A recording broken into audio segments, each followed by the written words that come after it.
Good morning and welcome to Michigan Farm and Garden. I'm Jody Powell-Newsom and I'm your host. We have a great show lined up for you this morning. We're going to talk about the Michigan Great Lakes International Draft Horse Show.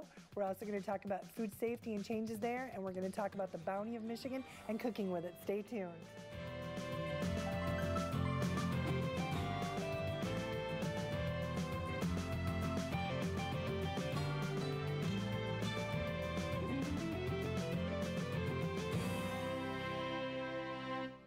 Good morning, and again, welcome to Michigan Farm and Garden. Folks, I don't know about you, but I can't believe it's time again to start thinking about Michigan Great Lakes International. I have with me Aaron Rice, who is the president, and we're going to talk a little bit about the show. As you know, we always go out there, we always shoot a couple of shows from MGLI, but great opportunity to get the family out there, get the kids out there, learn a little bit more about agriculture, and certainly learn a lot about the draft horse industry and see those beautiful animals up close and personal. Then, folks, we also have a great opportunity. It is actually, let's see, National Food Safety Month. So we're going to talk a little bit about some opportunities here that have arisen in the state. There's a new website. You can get more information. And with me to talk about that this morning, I have Byron Beerbower. He is with the Michigan Department of Ag and Rural Development. So we're going to talk a little bit about food safety and certainly talk about this site so you know how you can get more information and learn a little bit more about food safety here in the state. Then I have back with me this week Denene Vincent. She is with Chat Gourmet, and we are going to talk about the bounty of Michigan, how you can use it in your cooking, and we're actually going to go ahead and make a recipe for a Greek summer salad. Very easy and absolutely delicious, and we'll see if she and I can make as big a mess as we did last week when we worked with the heirloom tomatoes. So folks, it is going to be a really, really good show. Make sure you do stay tuned, and we will be back with our first guest right after the Michigan Farm and Garden Fact of the Week. It's time for the Michigan Farm and Garden Fact of the Week, brought to you by the Corn Marketing Program of Michigan. The MGLI Draft Horse Show is the second largest convention or trade show in the Tri-County area, with over 33,000 spectators and participants from 33 states, 3 Canadian provinces, Scotland and England, making it truly an international event. MGLI has a local economic impact of over $1 million. For more information or for a schedule, go to mgli.org.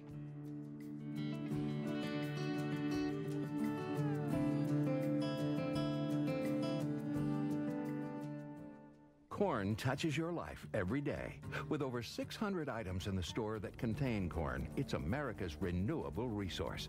There are amazing new products made from corn, like comforters, clothes, corn stoves, dinnerware, and of course, ethanol. Corn, America's renewable resource, powering industry, feeding America, and fueling the future. Thanks to Michigan's corn farmers, the future is bright for innovative products made from corn. To learn more about how corn touches your life, visit our website.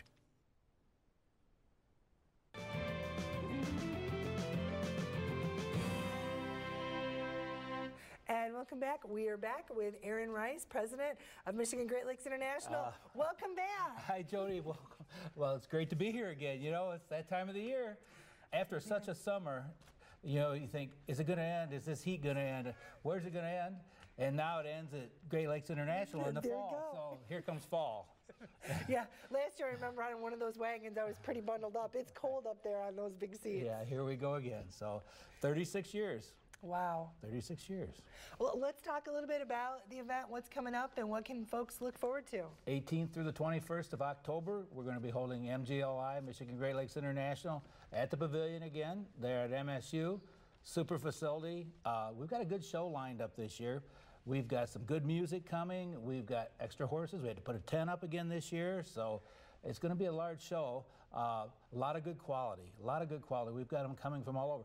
And we're going to have a special filming going on from the people from the UK are coming this year to bring a movie star from there. And wow. They're going to film the show and take it home with them. So a special show, and a lot of good events. We've got a good puller slate, so pullers are going to be there. Plowing matches are all full. Field events are full, so it's time to go, I guess. Well, and one of the neat things I think is it's such a great atmosphere to bring the whole family, let them get out, and the folks from the animals are just so gracious to let you go up. And I know when we're taping, we definitely inconvenience them, and everybody just smiles. Oh, no. Well, hey, it's great for us. We love to interact with the crowd. We love to have the children there. It's a very safe place, you know. It's all secured around there, and it's a great place for families to come, clean place, and you get to see some of the best horses you'll see anywhere in the world. So it's world class. Well, and let's talk a little bit, because you have the different breeds. Yeah, Belgians, Clydesdales, and Percherons. We'll also have mules there.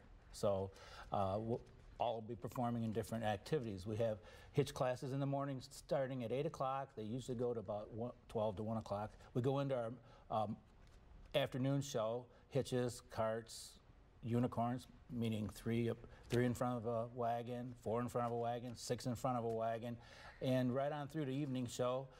We start off with some of the larger hitches, some of our big commercial hitches, and then we go right into poles in the evening, right on to about 10 or 11 o'clock at night. So it's a full day, full event. Well, and if people have not had the opportunity, when you get those hitches going, I mean, the earth really does shake. Oh, and it's all in time, and actually the animals perform with the music, and it's a beautiful thing. I mean, it's just that best horse flesh on earth. I mean, it's just wonderful. The draft horses are a people horse. You know, they're a little different than some horses. You see the racing horses out in the tracks and that. Very, very high-strung horses. These horses are hybrids, but they're more people-oriented. They're very friendly, and they've been around people all their lives, and they're used to interacting. So if you'd like to come and talk to the folks, learn more about it, please do. Vendors, there's lots of vendors there, lots of shopping. Good food, good event. You can do all of it and bring the family. Bring the family. You know, and it's a Michigan thing, and Michigan ag tourism. You know, we talk about Michigan. There's a lot of parts to pure Michigan, and we're one of the first and probably one of the more vocal tourist spots for agriculture. So we try to interact agriculture to everybody that's not familiar with it. That's our job, to interact with the community. So we enjoy it, and we have a good time, and we put on a good show. Well, you definitely do, and I think one of the things I always like is you can go out and see the plowing contest. Oh, yeah. And if folks haven't done that before, it is amazing to see how they used to do it, how they used to work the land, and it really is a very slow process. It's a slow process, and they still do today. You know, a lot of areas still use horses. The logging industry, farm industry, you know, we still have, it's still active. And then our commercial hitches are still just as active as they were years ago. You know, we used to have everything delivered. All our staples were delivered, milk wagons, vegetables, meat, everything was delivered by horses. So when those folks were successful, they put together their special horses and their special wagons, and they were competitive at it, the commercial hitches. And so today, even though we don't do the work in the streets like we did, these maintain and use them for advertising, and it's a big play. They like it. Well, and it's almost, if you've been to Mackinac Island recently, we had the opportunity just to go a couple weekends ago, and yeah, it is like stepping back in time, and there's nothing like being around with those big horses, and that's one of the things, like you say at MGLI, you can see the old-fashioned plowing, you can see the obstacle courses, but you can also see the beautiful hitches. It's funny that the horses are like magnets to people. They see that and they're in awe of it, and if they can work and touch and feel, why, they just really love it. And so we try to promote our horses that way. But it's a event of education too. We have a lot of educational displays. You're going to learn a lot while you're there. Well, and let's talk to folks. Let's hit the dates again and cost. What do they need to know, and how do we get there? Okay, corner of Farm Lane, their pavilion at MSU. Okay, you can Michigan. MSU's pavilion is Farm Lane and Hope right there. Yep. And then costs $36 for a 4-day pass for adults. For senior citizens, it's $25 for a 4-day pass, $12 for an individual day. Kids under 18 are free on Sundays, and students are $7. So what it's going to cost to get in there. Get the family out. I know last year I got to come and we actually got to put Rachel up on one of the big hitches. Yeah. That was pretty doggone exciting to get the kids actually that involved. So what part did you want to do this year? Did you want to like drive a hitch or? I know. Every year you have me do something Would you else, like don't to you? plow, or would you like to be an obstacle? What would you like? We'll have to figure that out. We'll figure it out, and then we'll tape it when I'm there. How's that? I think I might have to practice. we'll give you time for that, too. Yeah. Okay. Well, Aaron, thank you so much. thank you. I appreciate it. Time What a goes so pleasure. fast. Yeah, thank you. Folks, make sure you get out there at Michigan State, October 18th through the 21st. We will be out there taping, so if you're out there when we're out there, stop us and say hello. But get out there, experience those beautiful animals, learn a little bit more about agriculture, and it will give you a great appreciation as to how we used to farm. Stay tuned. We'll be back right after this message.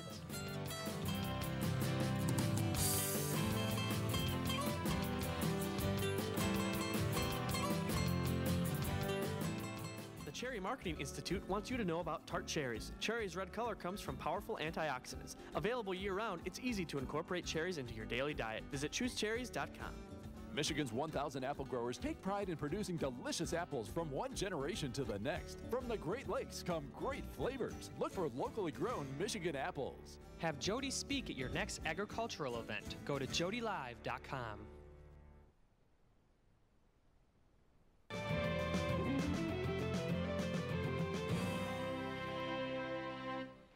And welcome back. We are back with Byron Beerbower. Byron, welcome back. Thank you. Well, nice to be back. I almost said Mr. Food Safety, but then I thought, well, maybe I shouldn't. But when we have food safety issues, certainly you're someone that we want to talk to, and it seems like there's been a lot going on. A lot going on.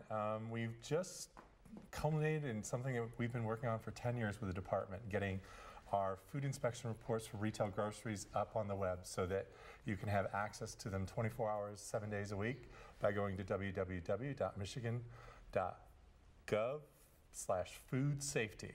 Okay. So it's a straightforward, think michigan.gov, food safety, type it in, and it'll bring you to MySafe, M-I-S-A-E-F, MySafe, and you can take a look at your local grocery store's inspection report, and it also gives a link out to some of the local health departments. Not every local health department puts their inspection reports online, but some of them do, and there's actually quite a list in Michigan. So it gives you an opportunity to see what's going on in your local facility and understand what we look at as we come in and do inspection work.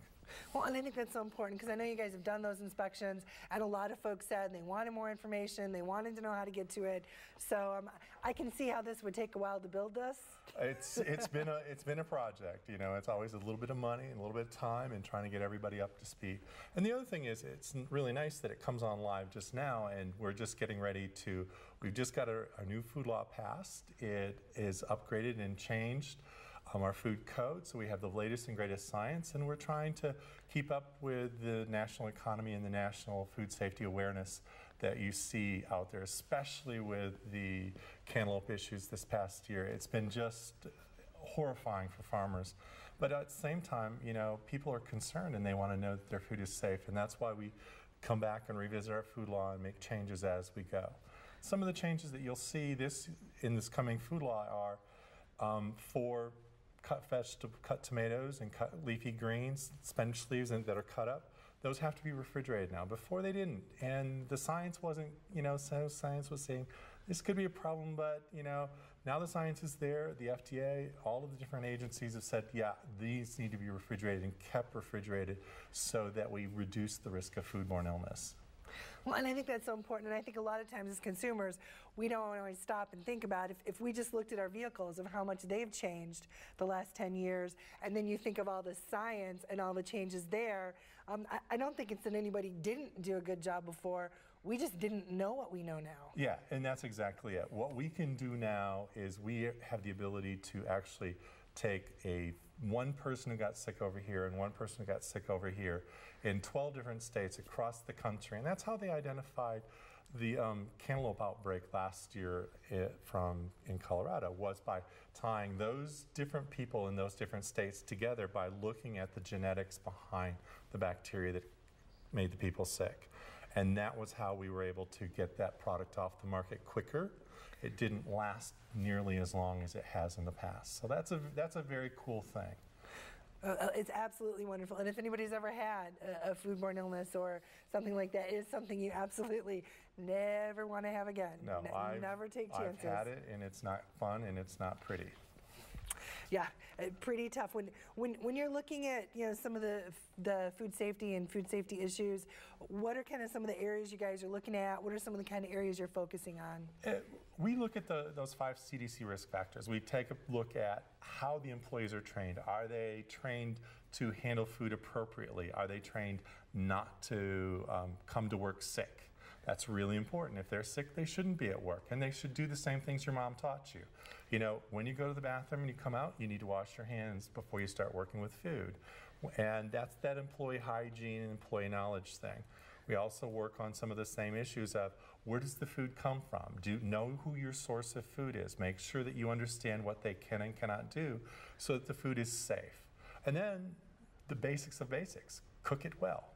Cook it to the right temperature and verify it. Use a thermometer. And we talk to the chefs and we talk to the restaurant owners and the grocery store owners. Make sure you're using those thermometers.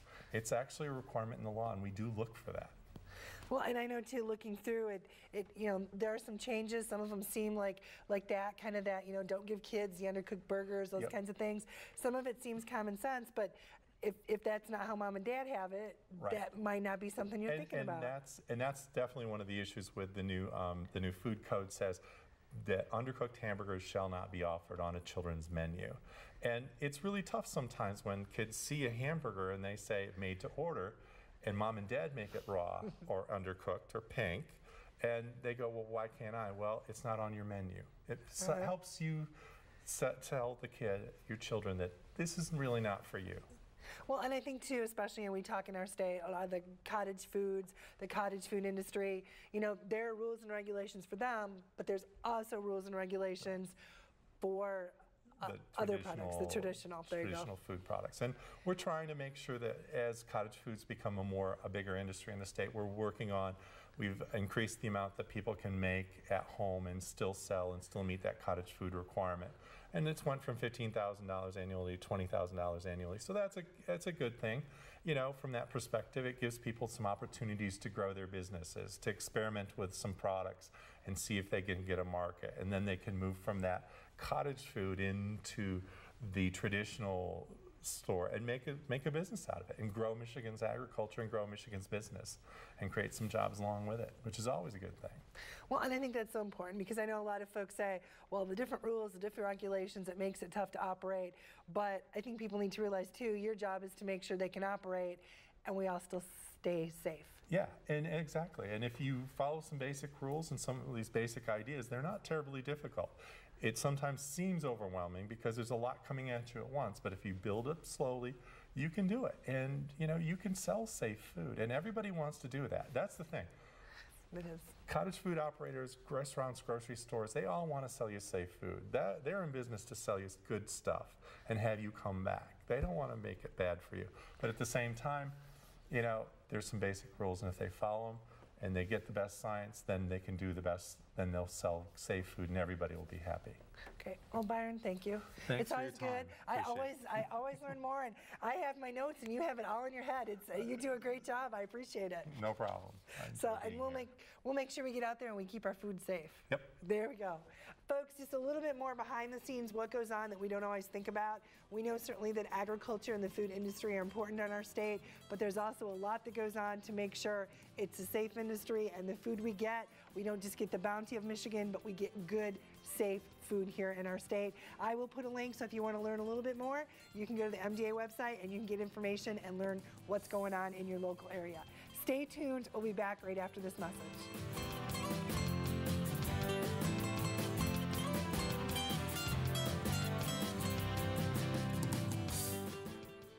This hog is head over hoof for meal made from U.S. soybeans. Now, one hog isn't that impressive, but suppose we add another, and another, and another.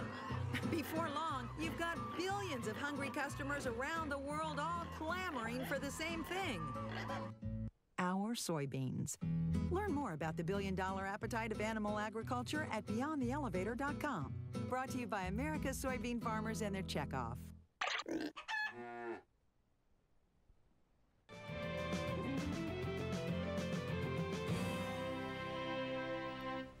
And welcome back. We are back with Denene Vincent. Denene, welcome back to the show. Thank you. It's good to have you here. Yes. With Chat Gourmet, and we're going to talk about the bounty we have, and I'm going to kind of let you walk us through and share a recipe. And I have to tell you, I don't have my notes, so I'm thinking Greek summer salad. Yes. I got it. There you go. I'm going to have you walk us through. That's right, because we got all this abundance. So we've got everything's from here is from Le Chat Gourmet's Culinary Garden. So let's go ahead. We're going to make the dressing for this.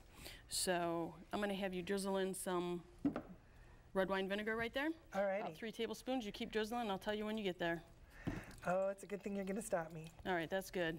I like to, this is my secret ingredient to my Greek salad. This is a little peppercini juice. Just gives it a little extra pop there. All right, so I'm going to let you be stirring this up here. Okay. And I'm going to be drizzling in some olive oil. Now I'm going to use light olive oil here. Normally, most of my recipes, I use the full-blown extra virgin olive oil. This is extra virgin too, but it's gone through an extra filtration process. So it's, it doesn't have quite the fruity flavor to it. So I really want these vegetables to shine on their own accord. Okay. All right, we're going to add a little salt in there. I'm going to add a little cracked black pepper in there. I just have to say that's industrial pepper. Yes, it is. Yes, it is. All right, we need to give it a little squeeze of fresh lemon juice, and I let it go through my fingers there, so if I have any seeds, it gets caught in my fingers, not in our dressing. Awesome. All right, that looks great. So in this dish here, we have Michigan cucumber. These are chocolate cherries, tomatoes. These are one of my favorites that we grow at Le Chat Gourmet as well. We've got green pepper. We've also got some Kalamata olives, some thinly sliced red pepper, and feta cheese. Oh, wonderful. All right, so you can go ahead and you can drizzle that dressing on top of all of those veg there. Look at that. I'm just trying to do that fancy little, I've been watching Give that little flourish there. All right, and we also had some fresh oregano in there. And again, all from Le Chat Gourmet. And do you need me to stir? Yep, go ahead and stir that all up. Oh, it looks wonderful. All right, so then to serve this up, we're going to give it a little bit different twist here. So I'm going to take some of these heirloom tomatoes, and I'm going to cut them into these nice fat wedges.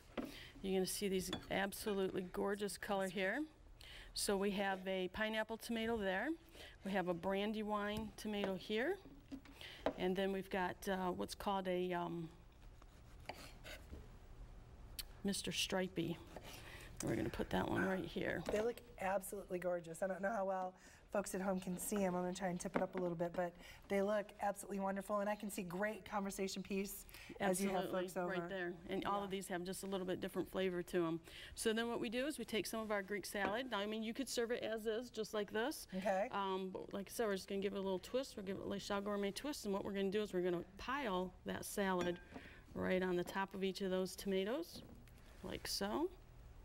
Well, and I think too, as you're doing that, one of the things to talk with folks a little bit about at home too is, you know, think ahead when spring comes. You're thinking about your garden. You're planning that garden. If you don't plant this stuff, you're not going to have everything available. So think about it. You know, you certainly, your line of work, you're looking at all the diversity and all the different options. But there's so much out there.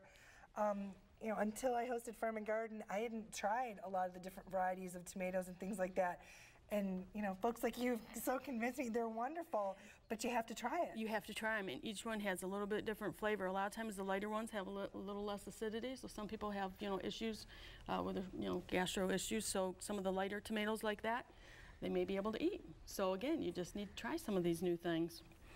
All right, so then we're going to finish this up. So again, nice fresh sprig of Greek oregano. Like so, and that's all there is to that dish. Oh, it looks wonderful. So and pretty doggone easy. Very, very easy, you know, and all the abundance that's in our gardens right now, you know, make a salad. Well, and I think that's something we don't always think about, is just how easy it is to go out there. And what I like about some of these and some of the other recipes we've talked about, I think, is just the flexibility. So you can find the things that you really like, pull those together, and especially with the dressing being so light and easy, you can really just substitute out some vegetables and be good to go. Definitely. Well, and as you look at some of these too, Denene, and look at some of the different things, what are some of the different kinds of substitutions you look? Especially, I'm thinking, like for me, zucchini. Yeah, I end up absolutely. with so much Zucchini, of summer it. squash, you could put that in there if you wanted. You could even give it a little twist with some eggplant. Eggplant doesn't have a lot of flavor, it's on its own, but you add some of that vinaigrette on there. It's going to help make it pop. Plus you get that pretty purple color, you know? So any of those. Great. Well, Denene, I think we're going to take a break. All right. And we will come back, and we're going to keep talking about the bounty that we can get and how we can work it into our menus, and maybe how we can even sign up for a cooking class and learn more. Sounds good. Folks, stay tuned. We'll be back with Denene right after this message.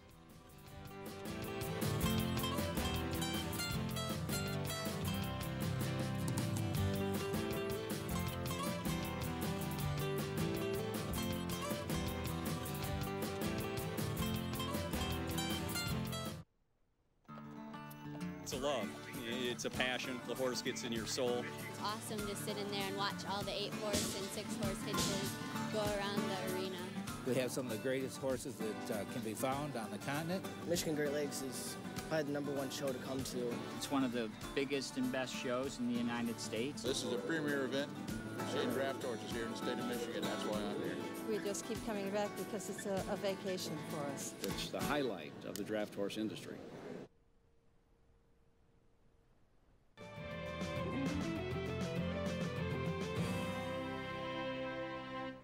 And welcome back. We are back with Denene Vincent, Chat Gourmet. Denene, right. This is awesome. Very fun, very exciting. Yes, definitely, and so easy, you know? And I think that's the one thing folks just don't think about. You have to get out, you have to try new foods, and I want to make sure we do get the recipe up so folks can visit us online at MichiganFarmandGarden.com, and you can get the recipe, or as always, you can write to us at Michigan Farm and Garden Recipes, P.O. Box 461, Williamston, Michigan 48895, and they can try this recipe. And I've also heard there might be some cooking classes where people can go. Yes, absolutely. We teach about 125 classes a year, a little bit of everything all across the board. We're very seasonal. We like to follow the Michigan seasons and utilize what is fresh and coming out of everyone's gardens. So yeah, they need to jump over on my website and check out. Right now we go through January. We got some fantastic workshops coming up, from pasta making, bread making. We've got pie baking. And then everything from, you know, classic American cuisine to knife skills. I mean, you name it, it's on there.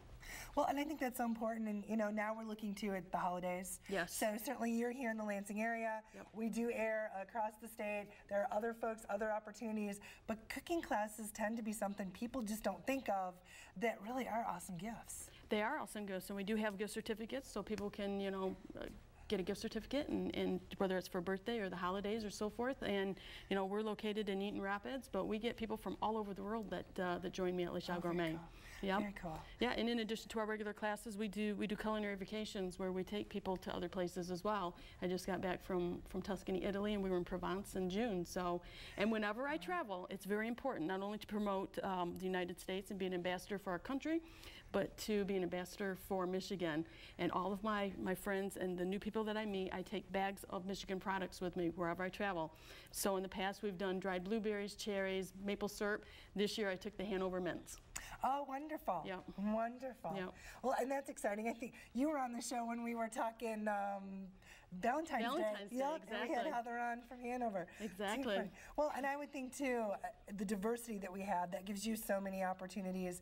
And I would assume folks over there are like we are, excited about those fresh tastes and especially some of those neat products. Definitely. Sometimes I think even more so in Europe. You know, they really, you know, their shopping is almost day to day. They're very much about what's there that day, what's fresh and what looks good. And, you know, just go out, support your local farmers market, you know, CSAs, all of those, and utilize what's fresh and what's being grown right here in our state. Awesome. Denene, you said it great. Thank you very much. I appreciate it. You're welcome. We'll have you back. We'll do more cooking. Folks, you have an absolutely wonderful week. I appreciate you being here with me on Michigan Farm and Garden, and we will be back next week with another awesome show. See you then.